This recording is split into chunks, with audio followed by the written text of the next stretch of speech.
ሰላም ሰላም ቤተሰብ እንዴት ናችሁ? ሰላም ናችሁ? ዛሬ የሆነች ነገር ላካፍላችሁና ልወጣ ነው። ልጄን ፀጉር ቤት ይዣት ልሄድ እያሰብኩ ነው እና አሳያችኋለሁ። እንደውም የአበሻ መንደር አሳያችኋለሁ ቀርጬ እንትን እላለሁ። ይሄ እኛ ያለንበት አካባቢ አበሻ አይበዛም። ኮምፔር ታደርጉታላችሁ እዚህ አካባቢና እዛ አካባቢ ያለውም ማለት ነው። ልክ ኢትዮጵያ እንዳለን ሆኖ ነው የሚሰማን ማለት ነው። ወደዛ ሰፈር ስንሄድ ሬስቶራንቱ፣ ባልትናው፣ ምኑ በጣም ደስ ይላል እና ፀጉር ቤቶችም የአበሻ ፀጉር ቤቶች እዛ ነው ያሉት። ምግብ ቤቶች፣ ሁሉ ነገር በቃ እና በጣም ደስ ይላል። የሆነ በተለይ በበዓል ሰዓት የሆነ በቃ ልክ ኢትዮጵያ እንዳለን ሆኖ ነው የሚሰማን እዛ አካባቢ ማለት ነው። እና ወደዛ ስፈር ልሄድ ነው። ከመሄዴ በፊት አንዳንድ ነገሮች ልንገራችሁ ብዬ ነው። የሆነ በውስጥ መስመር ይመጣልኝ እንትን ነው። አንዷ እህቴ የደረሰባትን ነገር ነው የነገረችኝ። ያ ምንድን ነው? ልጅቷ ፍቅረኛ አላት ኢትዮጵያ፣ እሷ ደግሞ አረብ ሀገር ነው የምትኖረው። ኢትዮጵያ ፍቅረኛ አላት። የኢትዮጵያው ፍቅረኛዋ ዝም ብሎ ሮማንቲክ ነገር አይችልም ማለት በቃ ዝም ብሎ ነው የሚያወሩት ማለት ነው። እና ስለ ወደፊቱ ብቻ ምናምን ነው የሚያወሩት። ከዛ አንዱን ዝም ብላ በሶሻል ሚዲያ ይተዋወቃሉ። በሶሻል ሚዲያ የተዋወቀችው ልጅ ግን በጣም ሲበዛ ሮማንቲክ ነው በጣም እና በየቀኑ ጠዋት ጠዋት ስነሳለች ቴሌግራም ላይ አበባ ነው በቃ ከእንቅልፌ ስነሳ ከፈት ሳረገው አበባ ምናምን በቃ ሮማንቲክ የሆነ ነገር ነው የሚልክላት ማለት ነው። እና በጣም ታፈቅሯለች። በጣም ታፈቅረውና በቃ ሱስ ይሆንባታል ማለት ነው። ያስለመዳት ነገር ድንገት እንቅልፍ ጥሎት ወይ በሆነ ነገር ቢዚ ሆኖ ካላከላት በቃ ትነጫነጫለች ምናምን ከማዳም ጋር ራሱ መስማማት አልቻልኩም አለች። በቃ እየተነጫነጨች ማለት ነው። እና ልክ ስታገኘው ምን ሆነን ያላክልኝ ምናምን ብላ በቃ እንትን ትለዋለች፣ ትቆጣዋለች ምናምን እና እንደሱ ሆነው ያው የተወሰነ ጊዜ ይሄዳሉ። ከዛ ብር ላኪልኝ ይላታል። እሱ ያለው ኢትዮጵያ ነው። ብር ላኪልኝ ሲላት ልጅቷ እዚህ ጋር ሳላደንቃት አላልፍም። እንዲህ አንስታ ፍቅር ውስጥ ስላለች አንስታ አላከችለትም። ግን እንትን ነገር ፈለገች፣ የሆነ መያዣ ነገር ፈለገች ማለት ነው። ብትከዳኝስ ልጁ የሆነ ትንሽ እንትን ነገር ነው፣ ያው ብዙ ሴቶች የሚወዱት አይነት ነገር ነው ምናምን አለች እና ብትከዳኝስ ምን መተማመኛ አለኝ? ብሩ ልኬል ከሌላ ሴት ጋር ብትሆንስ ምናምን ነገር ትለዋለች። ላኪ ካልፈለግሽ ታዩ ይላታል። እሱ ፍቅር ውስጥ አይደለማ። ከዛ ላኪ ካልፈለግሽ ታዩ፣ በቃ ካለግሽ ታዩ፣ እንደውም አታናግሪኝ ሁለተኛ ምናምን ይልና ይዘጋታል። እዚህ ጋር የሚንጓጓ ነገር ይዘጋታል ማለት ነው። ሲዘጋት ስታይ አይልክም፣ ስታይ አይደውልም፣ ስታይ አይልክም። በቃ ያስለመዳት ነገር ሁላ ቀረ። ተነጫነጨች ምናምን። ያው ፍቅር ውስጥ ነው ያለችው።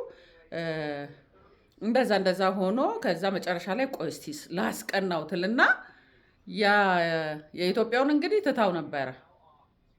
እዚኛው ጋር ሙሉ በሙሉ ከዚኛው ጋር ፍቅር ይዟታል። ያኛውን አንደኛው የመጀመሪያውን ፍቅረኛዋን ማለት ነው። ከዛ የእሱን ፎቶ ቴሌግራም ፕሮፋይል ላይ ታረጋለች። ላስቀናው ብላ ያው ቀንቶ ይመጣል። በቃ ይሄኛው ሊወስድብኝ ነው ብሎ የሚመጣን ይመሰላት እሷ። ከዛ እንደዛ ሲል የባሰ ብሎክ አረጋት ማለት ነው። ከዛ በቃ በመሀል በቃ እንደ እብድ ሆና ለጓደኛዋ ትነግራለች። ጓደኛዋን አማላች ትልካለች። ምን ትላለች ቢባል ቢሰራ ፎቶውን የለጠፈችው ሰውዬ ከእሱ ጋር መቀጠል ትችላለች። እኔን ትተወኝ፣ በቃ እኔን ሁለተኛ እንደውም ስሜን እንዳታነሳ። ፎቶውን ለጥፋ የለ ፕሮፋይሏን በዛ ሰውዬ አድርጋ የለ። ስለዚህ ከእሱ ጋር መቀጠል ትችላለች፣ እኔን ታይኝ ብሎ ልጁ እንትን አላት። ልጅቷ እብድ ሆና መስራቱን አቃተኝ ብላ፣ እሷ ነች የጻፈችልኝ በነገራችን ላይ። መስራቱን አቃተኝ ብላ አሁን ማዳሟን እረፍት ጠይቃ እሷን ፈቅዳላታለች። ወደ ኢትዮጵያ ልትሄድ በቃ መስራቱን አልቻለችም ማለት ነው። እና ምን ትመክሪኛለሽ ነው ያለችው። እኔ የምመክራችሁ ሌሎቻችሁም እንደዚህ አይነት ኤክስፒሪየንስ እንደዚህ አይነት ልምምድ ውስጥ ያላችሁ ሴቶች የምመክራችሁ ነገር ምንድን ነው? ሲጀመር 2-3 ሰው ጋር ቻት ማድረግ ምንድን ነው ሲጀመር ማለት ነው። ከአንዱ ጋር ጨርሳችሁ ወደ አንዱ ገባችሁ? አሁን እቺ ልጅ ከሁለት የወደቀ ነው የሆነችው። ይሄኛው ደስ አላለትም። በቃ ይሄኛው ብዙ ነገር ስላስለመዳት ያኛው እየደበራት መጣ ማለት ነው። እና ከዚህ በኋላም ለማንም እንደማትሆን ነው የምትናገረው። ለማንም በቃ በጣም ፍቅር ውስጥ ገብታለች እዚህኛው ላይ። እንደዚህ አይነት ወንዶች አሉ ሶሻል ሚዲያ ላይ በቃ ሆን ብለው ሴቶችን ለማጥመድ ቃላትን ሲያጠኑ የሚውሉ እንዴት አድርገው ሴትን ልጅ ቴኬር እንደሚያደርጉ እንዴት አድርገው የሴትን ልጅ ልብ መስረቅ እንደሚችሉ ሲያጠኑ የሚውሉ ልጆች አሉ። እና በእነሱ ወጥመድ ውስጥ ባንገባ። አላማችን ስራ ነው አይደለ? ከሀገራችን የወጣ ነው፣ ቤተሰብ ጥለን የወጣ ነው። ደሃ እናታችንን፣ አባታችንን፣ ወንድም እህቶቻችንን ጥለን ቤተሰብ ለመርዳት ብለን ነው አይደለ ወደ ስደት ዓለም የገባ ነው። ስለዚህ አላማችንን ባንስት። አላማችን ይሄ ነው። ፍቅር በእርግጥ ቤት በኩል ይምጣ ቤት የሚታወቅ ነገር የለም። በራሱ ጊዜ የመጣ ፍቅር ምንም ማለት አይደለም። እንዳመጣጡት ታስተናግዱታላችሁ። ይሄ ግን እራሳችሁ የምታመጡት ነው። እራሳችሁ ናችሁ የምታመጡት። ይሄ በቻት በኢንቦክስ በመጻጻፍ ምናምን የምታመጡት ፍቅር ነው። እና ይሄንን ነገር ከግምት ብታስገቡት ከሁለት ከሶስት ወንዶች ጋር እያወራችሁ እነዛን ወንዶች ኮምፔር ታደርጉና የማይሆናችሁ ወንድ ጋር ትወድቃላችሁ። ምክንያቱም ይሄ የሰላ ምላስ ይዘው ሴቶችን ብር በማጥመድ እንግዲህ ብር ላኪ ነው ያላት ይሄ ልጅ። ገባችሁ? እንጥፍጣፊ ፍቅር እንኳን የለውም። ሆን ብሎ ፍቅር ውስጥ እንድትገባ አድርጎ ብር ነው በቃ የእሱ ዓላማ፣ ብርና ብር ብቻ ነው። እሷ ግን ከልቧ ነው እንትን ያለችው። ልካለትስ ቢሆን ይሄኔ ስንት ብር የሚያስፈልገው የእሷ ፋሚሊ አለ አይደለ? የእሷ ቤተሰብ ስንት ብር የሚያስፈልገው ወንድሞች አሉ፣ እህቶች፣ ሁላችንም አኗኗራችንን እናውቀዋለን የኢትዮጵያ አኗኗር።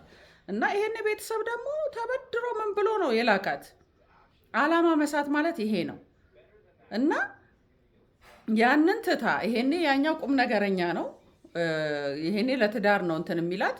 ያንን ትታ ግን እዚኛው ጋር ልቧን ሰጥታ ከልቧም አልሆነች ከስራዋም አልሆነች ለራሷም እስክትሆን ድረስ አቅቷት ይኸው ስራዋን አቁማ ወደ ሀገር ቤት ልትሄድ ለሴትዮዋ ነግራታለች። ሴትዮዋን ፈቅዳላታለች፣ ልትሄድ ነው።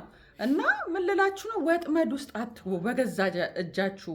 ይሄ የእሳት ራት አለ አይደለ? የእሳት ራት እንዴት ነው? እሳት ዙሪያ ትዞር እና አይታችሁ ከሆነ ጥልቅ ብላ እሳት ውስጥ ትገባና ከዛ ትሞታለች።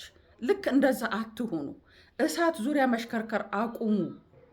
እሳት ነው ይሄ። እንደዚህ በአንደበታቸው እየሸነገሉ ለማንም እንዳትሆኑ ከማንም ለማንም እንዳትሆኑ አድርገው የሚያስቀሯችሁ ወንዶች አሁን ላይ ሶሻል ሚዲያ ላይ በጣም በዝተዋል። በቃ እነሱ ሀሳባቸው አላማቸው ምንድን ነው? በቃ ሴትን ልጅ እንዴት ማጥመድ እንደሚችሉ የሴትን ልጅ ልብ እንዴት ማግኘት እንደሚችሉ ነው ሲያጠኑ የሚውሉት። ይሳካላቸዋል። በእርግጥም ሁሌ ሴቶች ተጠቂ እንደሆኑ ነው ሁሌ እያየን ነው እየሰማን ነው በየሚዲያው አይደለም። ሴቷንስ ተጠቂ። እነሱ ምንም ሲሆኑ አይተናናቅም። ከኔም ጋር ነበር ብለው 10 እና ምናምን ሴቶች ይወጣሉ። ከዛ በኋላ ሴቷ ግን ስብርብር ብላ ሞኟ ገንዘቧንም ማታ ልቧንም ማታ ሁሉን ነገር አታ እንትን ትላለች። ወንድ ልጅ አይጎዳም። ከምሬ ነው የምላችሁ። እንደው በአንድ ቢራ ነው ሁሉን ነገር የሚረሳው። እንደው የተጎዳ እንኳን ከመሰለው ፍቅር ውስጥ እንኳን ቢሆን በአንድ ቢራና ከጓደኞቹ ጋር ሲስቅ ሲጫወት ይረሳዋል።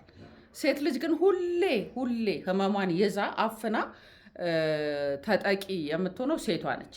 እና እንደዚህ አይነት ጨዋታ ይቅርባችሁ። ሶሻል ሚዲያ ላይ ተበትነዋል እንደዚህ አይነት ወንዶች። ሴት ልጅ ከትዳር የሚያፋቱ፣ ሴት ልጅ ከገንዘቧ የሚያፋቱ፣ ከቤተሰቧ የሚያፋቱ። ግማሹን ልጅ አለው ኢትዮጵያ ልጅ አለው ልጇን እናቷ ጋር ጥላ ለመስራት ነው የምትመጣው። ግን ይሄ ሁሉ ነገር ቀርቶ ወንዱን ልጅ ትገፈግፍና ለሱም በቃ እሱ ደግሞ ሌላ የሚያፈቅራትን ያገባል በዛ ብር፣ እሷ በምትልክለት ብር ማለት ነው። እና ይሄ ነገር ሴቶችዬ መቼ ነው ልብ የምትገዙት? በየቲክቶኩ በየዩቱቡ በየምኑ ሴቶች ንቁ ተብሎ ሴቶችን የሚያነቃቃ ንግግር ይናገራሉ። ብዙ ሴቶች አሉ አሁን ላይ በእውነት እግዚአብሔር ይስጣቸው። ብዙ ሴቶች አሉ በቃ የሚያስተምሩ በዚህ ጉዳይ ላይ። እናንተ ናችሁ የማትሰሙት። አሁን አስተማሪ በዝቷል። ተማሪ ነው የጠፋው። ሁሉም አስተማሪ ነው ከኔ ጭምር ማለት ነው። ከኔ ጭምር በቃ እንደዚህ አታርጉ እንደዚህ አትኑ የሚላችሁ ብዙ ነው። ተማሪ ግን የለም።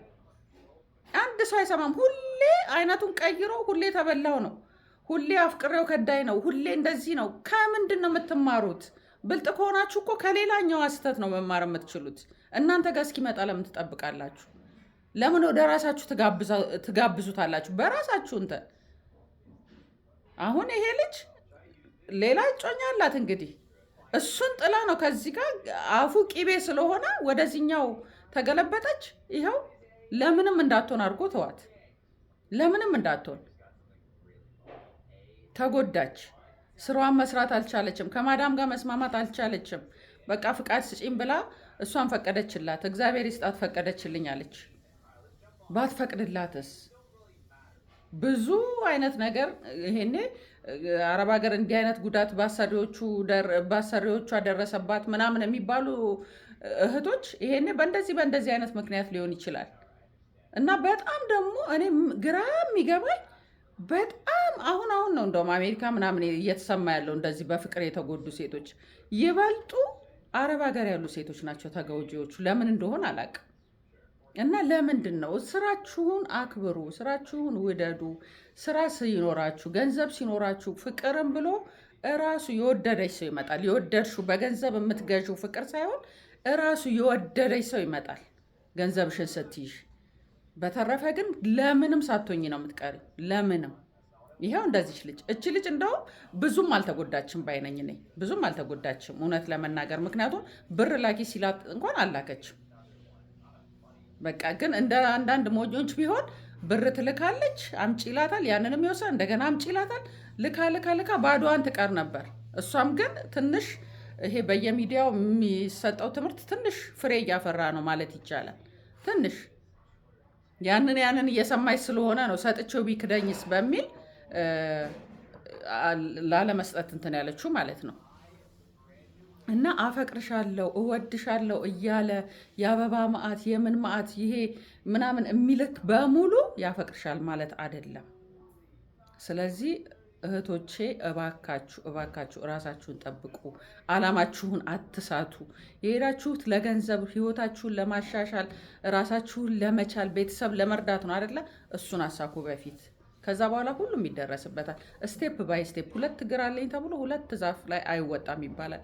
ሁለት እግር አለኝ ተብሎ እኔ በራሱ ጊዜ የመጣ ወይ የሆነ ቦታ ሄደሽ አይተሹ ልብሽ ደንግጦበት ወይ የሆነ ቦታ ተግባብታችሁ ያገኘሽው ወንድ ቢሆን ኦኬ፣ ፍቅር ቤት በኩል እንደሚመጣ አይታወቅም። ማንም አይፈርድባችሁም።